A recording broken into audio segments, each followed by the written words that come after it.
फराज, क्या वाकई इफ्तिखार ने तुम्हें बुलाया था? हाँ भाई, मेरी खुद उनसे फोन पर बात। उन्होंने साफ साफ अल्फाज में कहा था कि शाज़मीन बेगम राजी।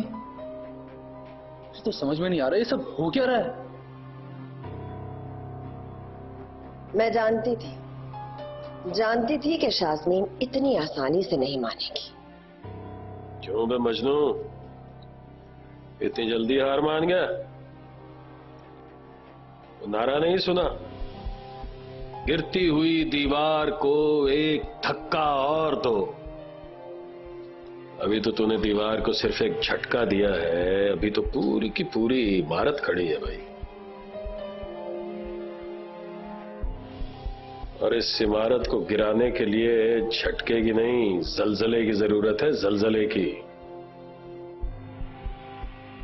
मैं कुछ समझा नहीं। मतलब बहुत साफ है फराज, अगर तुम अनम से शादी करना चाहते हो तो तुम अभी पीछे नहीं हट सकते। जाओ, अनम को समझाओ कि शाज़मीन बेगम से बात करें। हाँ भाई, वो कोशिश कर रही है, लेकिन आज के हादसे के बाद मुझे नहीं लगता कि वो राजी होंगी।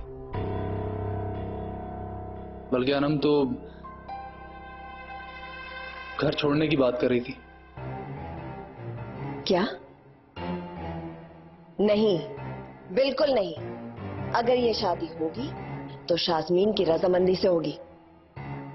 अनम का घर छोड़ना मुझे बिल्कुल मंजूर नहीं है। आपने आज खुद उनका रवैया देख लिया ना। हमारे पास दूसरा और कोई रास्ता नहीं है। तो निकालो रास्ता।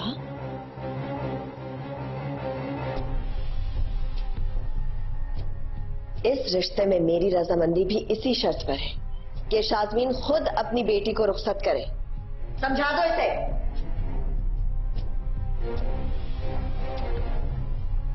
ठीक कह रही है, जब तक शाज़मीन न माने मुमकिन नहीं।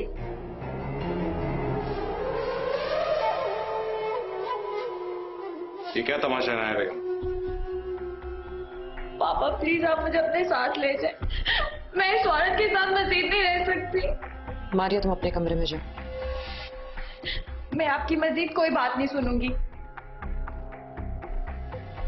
जाओ अपने कमरे में जाओ। Let me handle this.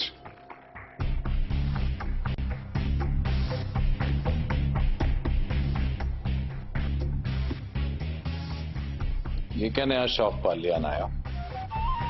तुम्हें कब से मेरे शौक में दिलचस्पी होने लग गई? मुझे ज्यादा नसीहत करने की जरूरत नहीं है।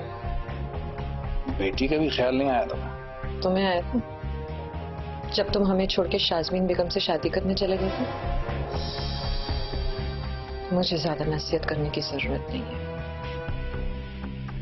अपनी गलती का तमाम वबाल मुझ पे डाल रही हो। ठीक है, मैंने शादी की थी, लेकिन तुम जैसी माँ भी पहली बार देख रहे जिसने अपनी बेटी के ही हक पे डाका डाल लिया। मैंने किसी के हक पे डाका नहीं डाला है। ये दोनों सिर्फ दोस्त थे। समझ जाएगी वो कुछ अर्से। सच्चाई पे जितने ही पर्दे डाल लो, सच्चाई सच्चाई ही रहती है। और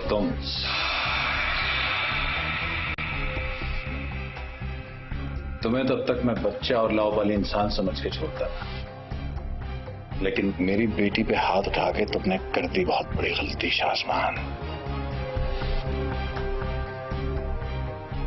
ये गलती तो कभी मलिक वजाहत ने भी नहीं की। क्योंकि मैं मलिक वजाहत नहीं हूं, मलिक शाहजमान वजाहत हयात हूं। मेरे सामने भी कभी किसी ने खड़े होने की हिम्मत नहीं की। एसपी से अपनी पिटाई को भूल गए बच्चे। ये फिल्मी डायलॉग जाके कहीं और सुनाना। जिससे बात कर रहे हो ये मत भूलो कि तुम्हारे वजूद को मिट्टी में मिलाने वाला आदमी भी वही है। तुम्हारी डीएनए रिपोर्ट और उस जैसी दर्जनों रिपोर्ट्स सरकारी दफ्तरों में धूल चाट रही हैं मेरी बदौलत। तुम जिस किसी के भी बच्चे हो, मुझे उससे फर्क नहीं पड़ता। जिस तरह तुम्हारा माजी मिट्टी में मिला दिया मैंने, इसी तरह अपना मुस्तकबिल देखने को तरसोगे। तुम्हारी हिम्मत कैसे हुई मेरे ही घर में घुस के मेरे शौहर को धमकी देने की? शौहर इस लफ्ज से ज्यादा अहमियत है भी नहीं इस रिश्ते की। और धमका नहीं रहा मैं, समझा रहा हूं।